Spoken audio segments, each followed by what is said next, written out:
Man såg inte havet överhuvudtaget. Det var som en grön vägg.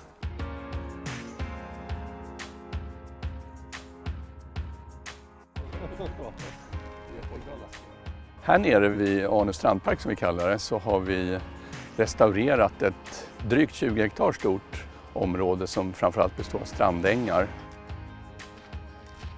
Ett ganska stort bostadsområde som håller på att byggs och även ett äldreboende. Ja, här har man kombinerat exploatering med husbygge men också lyft fram värdefulla naturmiljöer. Med den här restaureringen så har man bundit ihop många av strandängarna som annars låg en bit ifrån varandra. Man har tagit bort massa vass och igenväxning av al och vide och björk. Så att vi har fått upp stora öppna ytor som sen korna kunde beta i. Kor jätteeffektiva. De bidrar till en bra driftsekonomi och de har ett enormt socialt värde, kanske mer än vad vi trodde.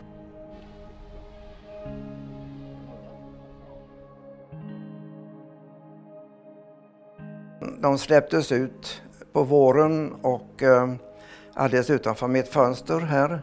De har gått ut och betat på det här vassen. Och är man då uppvuxen som jag på en liten gård nere i Småland så känner jag mig verkligen hemma och ser de här djuren framför mig. Nyköping har väldigt mycket fina naturmiljöer som ligger stadsnära. I den här ekhagen kan man säga att det var lite gömda naturvärden som fanns här. Man såg inte ens de här ekarna innan Nyköpings kommun började restaurera den här miljön. Och så har de öppnat upp den här hagen, satt i ett stängsel och framförallt då släppt på betesdjur. Ja, här har man ju då både ekhagen, vi har lövskogsborden och här nere en nyrestaurerad strandäng med också en del lövträd. Och alla de här hänger ihop. Många arter rör sig här emellan.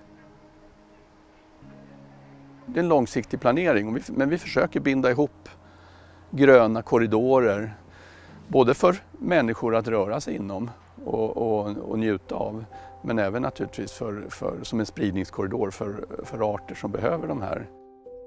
Jag har en permobil. Så fort vädret tillåter så åker jag upp i skogen och sitter och njuter av naturen. Det bästa med de här projekten är egentligen att man har gått från ord till handling. Här har man ju genomfört åtgärder som gynnar både människans boendemiljö men också naturens livsutrymme. Grön infrastruktur hjälper oss att se helheten bättre.